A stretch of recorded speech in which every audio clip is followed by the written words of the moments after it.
I would like to welcome to the club our most recent Patreon supporter, Danielle O. As a patron, you get access to ad-free episodes and monthly patron-only content. If you're interested in supporting the show, head to patreon.com/tcfcpod. Explicit content is found in this episode. Listener discretion is advised. Welcome back to the True Crime Fan Club podcast. I'm your host, Lainey. Elias Abulazam held a knife tightly in his hand, waiting for his next victim. Up until this point, he had stabbed over 5 people. Many of them he left for dead. Some would say his slashings were motivated by race, but there is not enough conclusive evidence to back that up. Instead, this case continues to leave more questions than answers. Okay, on to the show.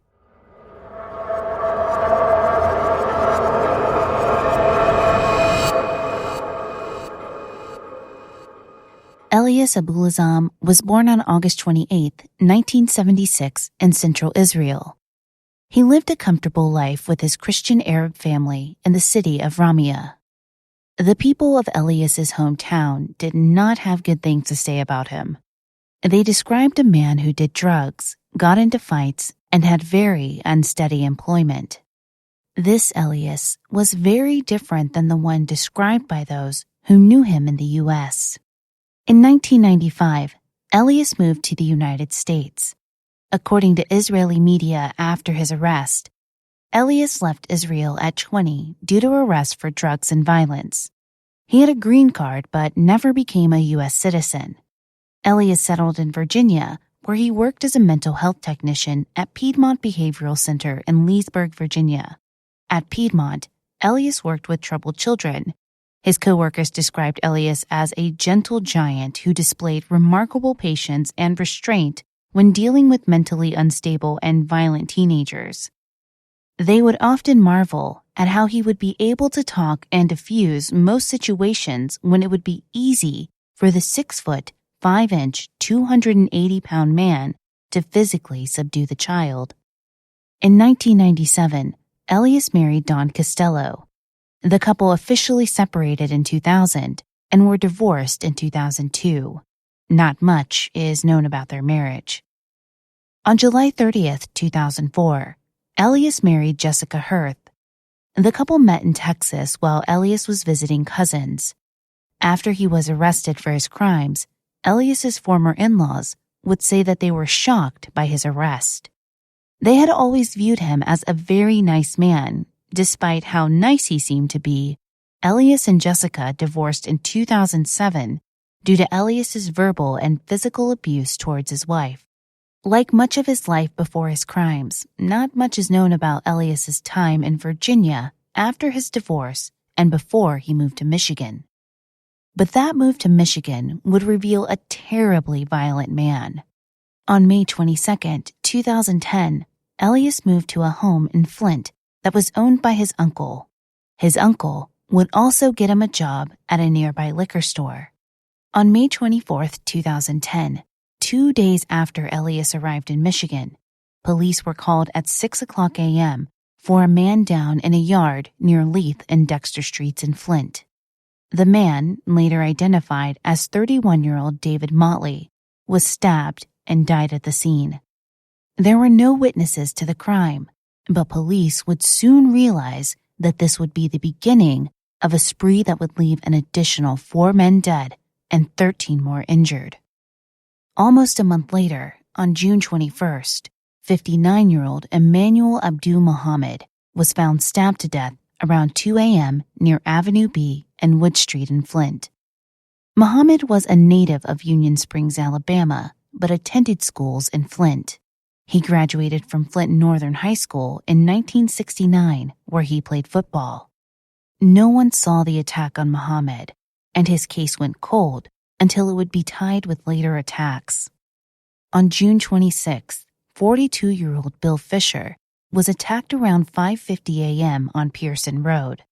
This would be Elias's first victim that would be left alive and give police their first leads in the case. Bill would later testify against Elias and identify him as the man who stabbed him. Bill was waiting for the bus when Elias asked him for help checking the hot engine on his Chevy Blazer. Bill testified, quote, "I tell him to pull the latch. He came so fast, I had a dagger in my stomach." After being stabbed, Bill scrambled to a nearby apartment building and pushed buttons, hoping that someone would respond and call 911. Elias fled the scene. On July 12th, Antoine Jackson, then 29 years old, was stabbed at around 1:30 a.m. near Saginaw Street and Maple Road in Burton, a suburb of Flint. Witnesses found Antoine rolling around the grass and called for help. Police and paramedics were dispatched, and Antoine was taken to the hospital with multiple stab wounds. Luckily, Antoine survived his attack.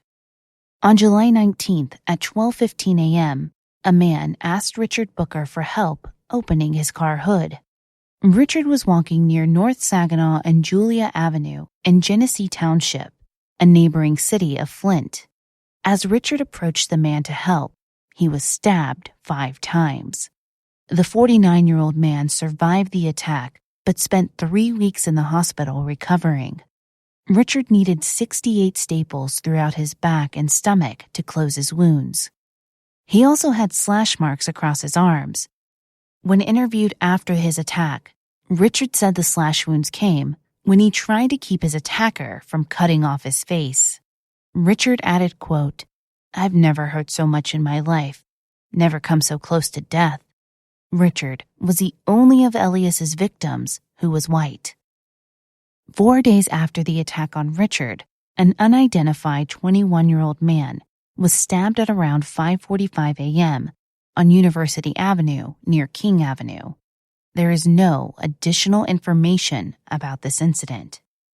On July 26th, 43-year-old Darwin Marshall was found stabbed to death around 1:25 a.m. on Garland Street near West 5th Avenue in Flint. Darwin was a 1985 graduate of Flint Northern High School. After graduation, he served 4 years in the U.S. Army. He then returned to Flint and worked odd jobs for the next 20 years. His mother would tell media that Darwin loved to play dominoes and cards. Velma Marshall, his mother, would also say her son had the voice of an angel. On July 27th, Antoine Marshall, then 26 years old, was attacked around 3 a.m. near Pearson and Fleming. Antoine was stabbed 6 times in the stomach and chest, but survived the attack. Antoine would later testify that he was approached by Elias, who asked him for help opening the hood of his Chevy Blazer. As Antoine walked around the vehicle, he began to have an uneasy feeling. Antoine said, quote, "I started to ease away. Something in my mind told me to ease away. When I tried to ease away, that's when he stabbed me."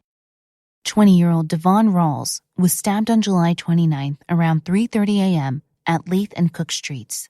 Elias asked Devon for directions towards a liquor store. He then jumped out of his vehicle and lunged towards Devon, stabbing him. Devon tried to run, but tripped and was then pounced on by Elias. Elias then fled, and Devon was able to get help. Later that same day, perhaps upset with the way the attack on Devon went, Elias stabbed a 59-year-old man around 6 a.m. near Saginaw and 12th Streets. Not much is known about the incident other than the victim survived the attack. Elias's attacks, once weeks apart, were now coming more and more frequently. On July 30th, 60-year-old Frank Kellybrew was stabbed to death around 3:30 a.m. near the Hometown Inn on Miller Road in Flint Township. A passerby called police after seeing Frank's body lying in front of the Flint Township restaurant next door to the inn. The manager of the inn would later say that Frank was a good guy who would joke and drink coffee with a small group of acquaintances at the motel. Frank had been living at the Hometown Inn since the previous September and was a retired General Motors employee. Frank's murder was being investigated by Flint Township Police Detective Randy Kimes. Randy initially thought this was another act of senseless violence. Later that same day, a 28-year-old man was stabbed at around 6 a.m. on South Saginaw Street near West 2nd Street. The victim survived this attack. The next day, August 1st, 18-year-old Etwan Wilson was walking alone when he was attacked about 2:30 a.m. near Pearson and Basil in Flint. Etwan stated that a large man in a green over gold SUV was pulled over. The man motioned for Etwan to come over to the vehicle and asked for directions. When Etwan obliged, the man pounced on him and stabbed him several times in the stomach. Etwan managed to get away and was taken to the hospital. When Etwan was interviewed a year after his attack, he said he still felt physical pain as well as continued mental distress. Etwan shared his story with WXYZ TV Detroit, Channel 7. Michigan State Police are now a part of the manhunt for that serial killer, but we were there when that 17-year-old got out of the hospital tonight, and only on 7 he shares his story. His trust is shattered, his body battered, but he says now he's on a mission from God. The pain ain't really nothing compared to me living and breathing. There are staples now running the length of 17-year-old Etwan Wilson's torso. This is where he stabbed me. He had open-heart surgery to pinpoint all the damage done when Etwan became another victim of this man, now known as the Flint area serial killer. He stabbed me once, but when he stabbed me, he pulled up and he went upward and caught 3 of my organs, my major organ, my heart, liver, and my diaphragm. Etwan says the killer pulled over near him, pretended to use a cell phone, then walked up close and asked him where is Pearson Road. After Etwan gave him directions, he said, "Okay, thank you." And by that time, he was pretty close, about this far apart, and he just jumped at me and caught me one time.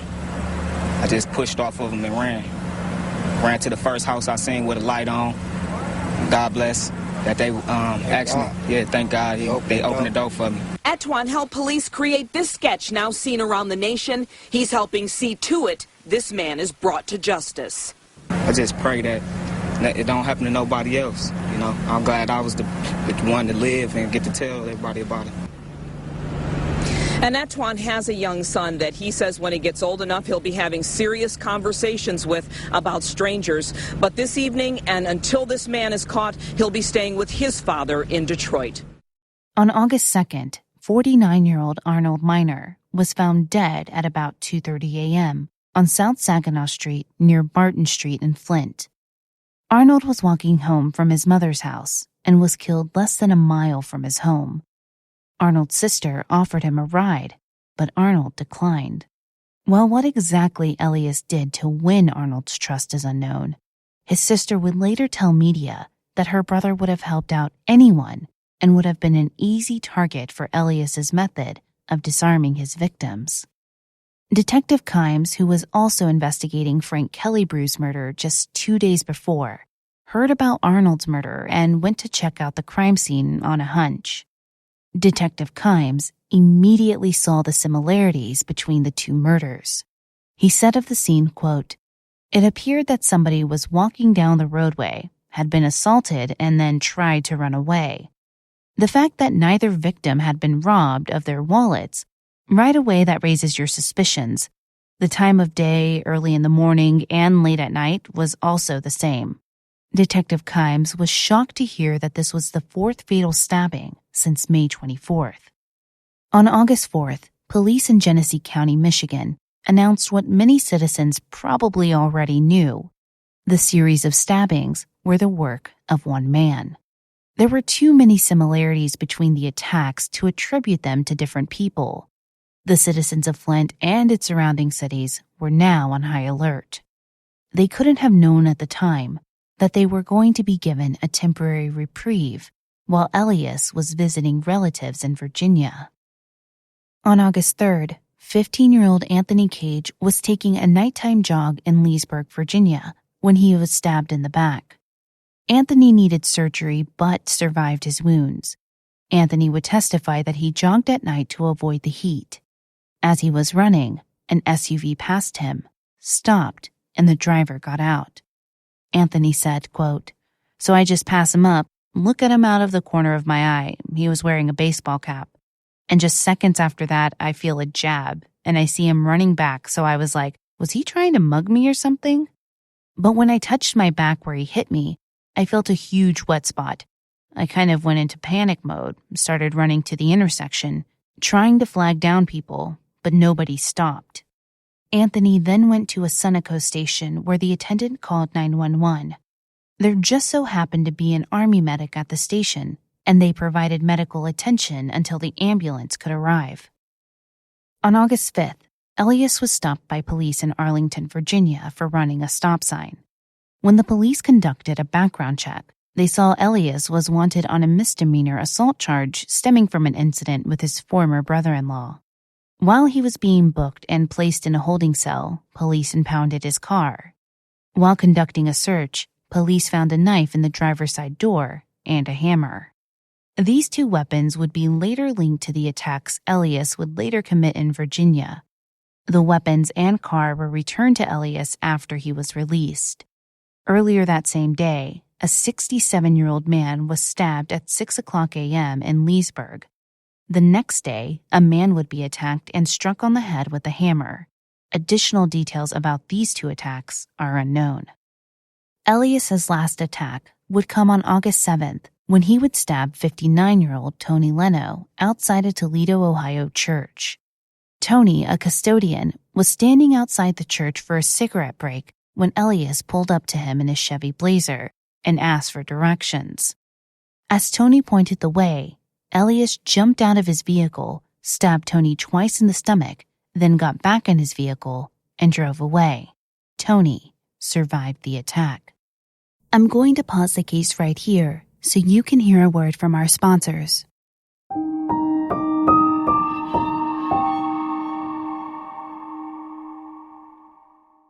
Magellan TV is a new type of documentary streaming provider determined to bring you the finest documentaries from around the globe. New programs are added on a weekly basis, and your faves can be watched anytime, anywhere on your television, laptop, or mobile device. Featured genres include true crime, history, science, space, and nature. My favorite genre thus far has been the crime and mystery genre. I just started a show called Murder on the Internet that talks a lot about people going and dating on the internet and how sometimes that can be dangerous. And honestly, I'm so glad that Magellan TV makes their content so accessible because I cannot wait for a new episode. This collection of documentaries evoke curiosity, emotion, and fear about some of the darkest mysteries of all times. Explore the human and social dimensions of crime in some of the most intriguing true crime documentaries produced. To start your exclusive 2-month free trial today, go to MagellanTV.com/truecrimefanclub. That's MagellanTV.com/truecrimefanclub to start your 2-month free trial today. Okay. Squirt has been on the Puppo plan for over a month now, and I am so glad and thankful that they deliver his food right to my door. They make great pet parenting easier by taking the guesswork out of choosing the right food for your dog. A large, small, long, tall, couch potato, or mountain climber dog. Every dog is unique, and so are their dietary needs. They also keep it clean with real meat and without fillers, so your dog and Squirt get their ideal blend of protein, fiber, vitamins, and minerals with zero junk. With their smart auto delivery system, you won't ever have piles of food stacking up in the pantry. You'll always get the freshest food for your pup. Squirt has a chicken and brown rice formula that he absolutely loves, and if he had it his way, he'd definitely ask for a second helping. He also seems to know that his cute little picture is on the bag too, which is absolutely adorable, but of course, I'm biased. Visit puppo.com/TCFC to get 14 days of personalized dog food delivered for only $9. That's PUPPO.com/TCFC to get 14 days for only $9.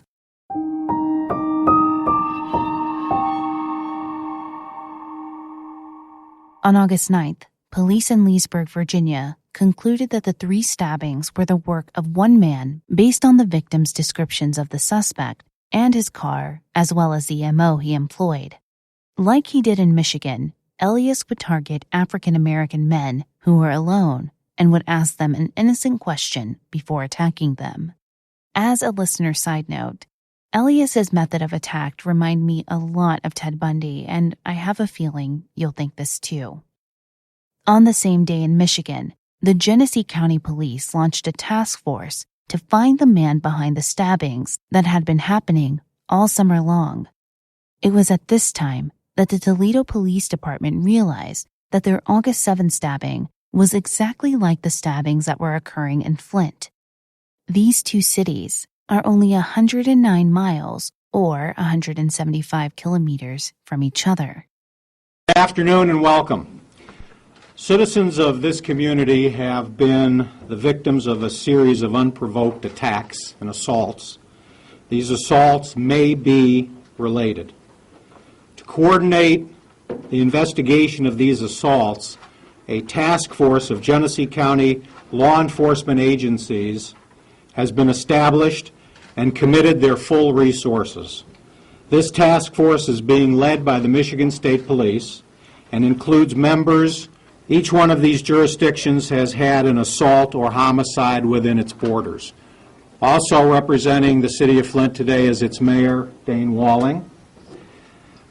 The office of the Genesee County Sheriff, which obviously represents the entire county, joins the task force.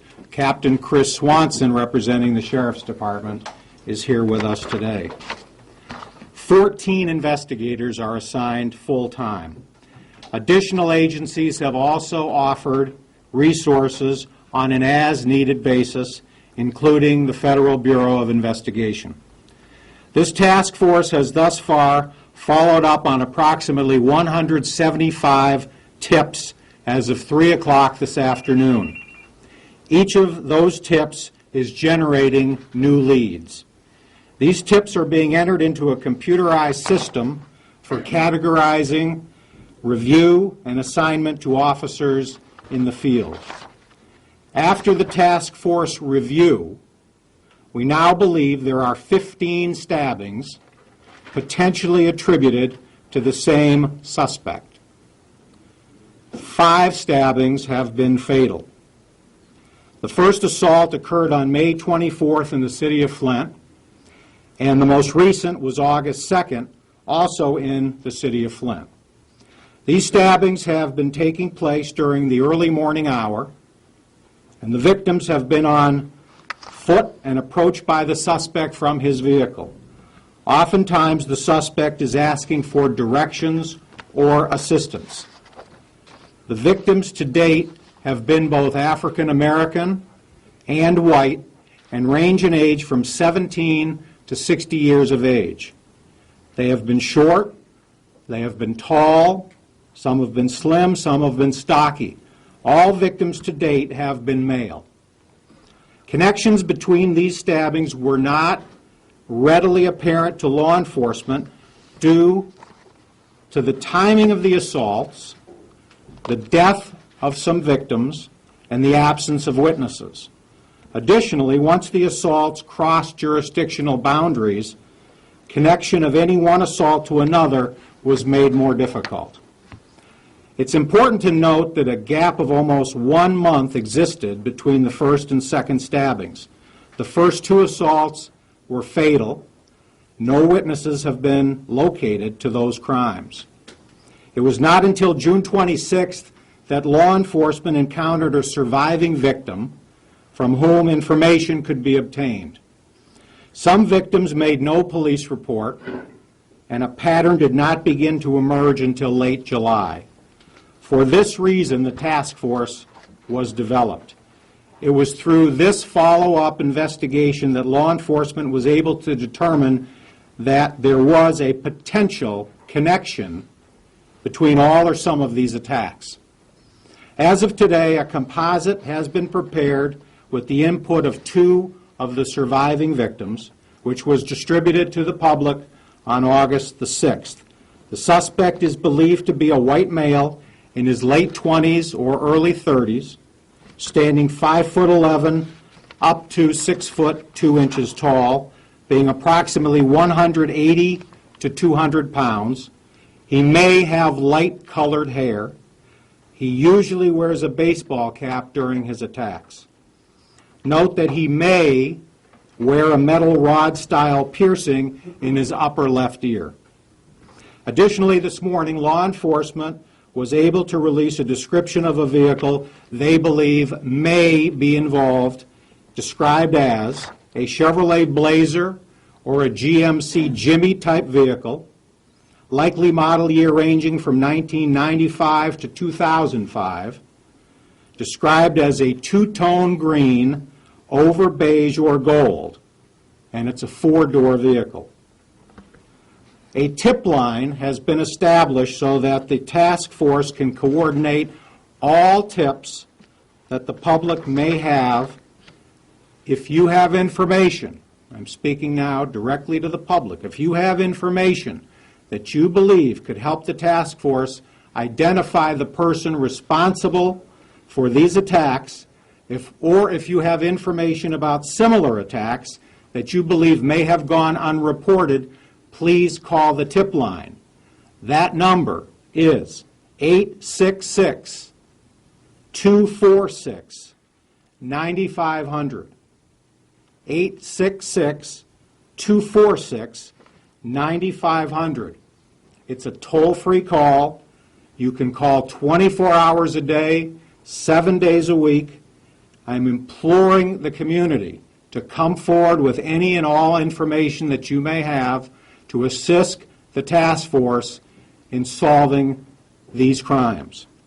The task force is working around the clock to identify this person, and they will not stop until he is arrested and brought to justice. I want to reassure the public. This individual will be apprehended. Investigators will not rest until this person is in custody. Thank you. Police knew they would need the help of the public in order to solve this case. They turned to the local news media and gave the public a description of their suspect along with his vehicle and crime MO. Tips poured in, but it was tip number 314 that would lead to a break in the case. A woman who was watching the news thought the suspect looked like a man her father worked with named Elias Abuelazam. Police looked into the tip and saw all the consistencies between the attacks and Elias's whereabouts and work schedules. On August 11th, Elias was arrested by U.S. Customs and Border Protection at the Atlanta airport. He was only 15 minutes away from boarding an airplane bound for Tel Aviv. His $3,000 plane ticket was purchased by his uncle. After his arrest, Elias didn't fight extradition to Michigan, and he went back to the state to answer for his crimes. His 3-month reign of terror was over. Elias was initially charged with 3 open counts of murder and 6 counts of assault with attempt to murder. He was represented by lawyers Brian Mortlett and Edward Zenne. While awaiting trial, Elias was held in solitary confinement, one of only 13 inmates in the jail to be held this way. He was locked in his 8-foot by 13-foot cell 23 hours a day, with 1 hour to speak to his lawyers, see a doctor, or stretch his legs between the solitary confinement cells.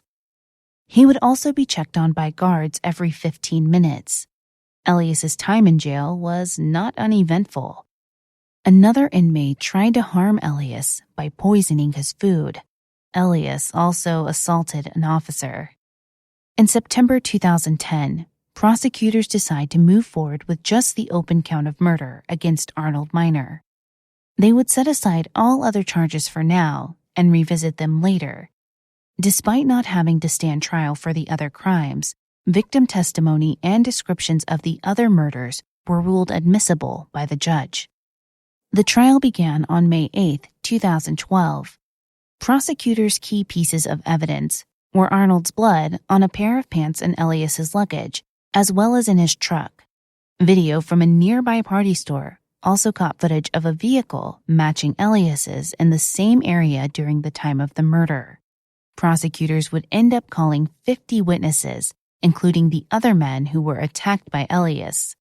The defense would pounce on the fact that the witnesses had varying descriptions of the man who stabbed them, but ultimately, their testimonies were very compelling. 1 week later, on May 15th, the prosecution rested. The defense's strategy was to paint Elias as someone who was insane while he committed the crimes. They brought up the fact that Elias attempted suicide in 1997 and that he was diagnosed as psychotic by an Israeli psychologist in 2009. But their star witness was a psychiatrist hired by the defense that claimed Elias suffered from paranoid schizophrenia. Dr. Norman S. Miller testified that he evaluated Elias twice in 2011. Dr. Miller testified that Elias heard voices that urged him to attack the men, and he was powerless to resist them. It was 3 delusions along with Elias's frequent moves, being a poor student in school, and 2 divorces that led Dr. Miller to his diagnosis. Dr. Miller would be the only witness the defense would call to the stand.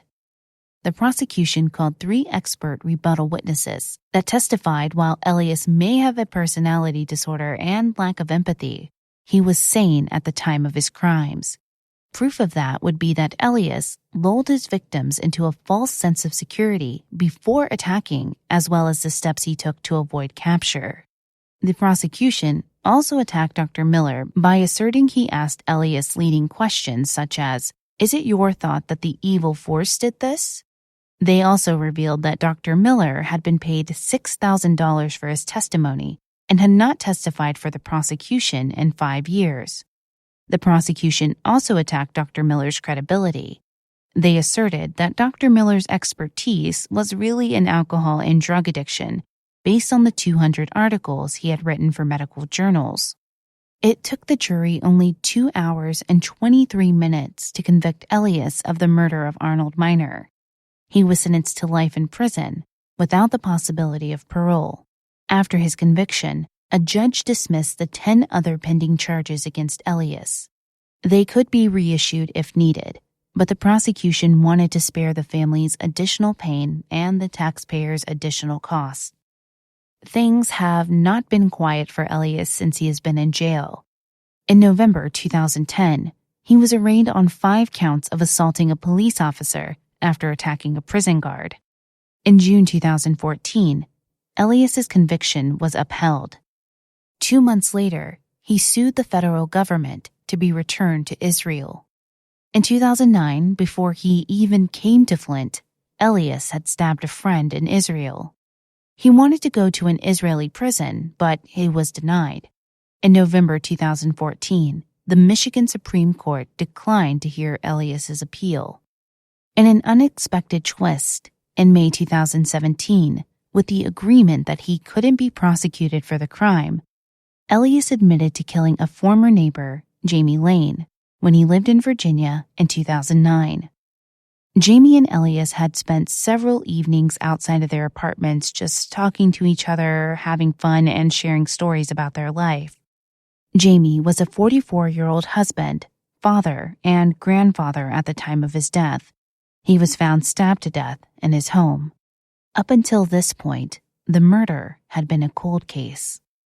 Despite having confessed to the attack in Israel and the murder in Virginia, Elias has never offered an explanation for his stabbing spree in the summer of 2010. Some investigators have drawn conclusions based on the fact that 16 of his victims were Black, while one was Hispanic and one was white. Others, however, have refused to claim to understand his motives despite his victims' profiles. Whatever the reason, no cause or motivation for the killings will ever give their families the answers they are looking for. And by all accounts, Elias is just fine holding on to whatever motivated him to become the Flint serial slasher. Okay, fan club members, as I conclude this episode, my one question to you is, how will you sleep tonight? Thank you for listening. If you enjoyed this episode, please be sure to leave a positive review on Apple Podcasts, Stitcher, Podbean, or wherever you listen. It really does help the show out. You can find me on most social media platforms, Twitter @TCFCPod, Facebook.com/TCFC podcast, Instagram TCFC_podcast, and of course, our website is truecrimefanclub.com. Got an episode request? Send us an email, tcfcpod@gmail.com. This episode was researched and written by Brittany Martinez. Audio engineering and custom music for the show was provided by Nico at We Talk of Dreams. Check him out on Twitter at We Talk of Dreams or WeTalkOfDreams.com.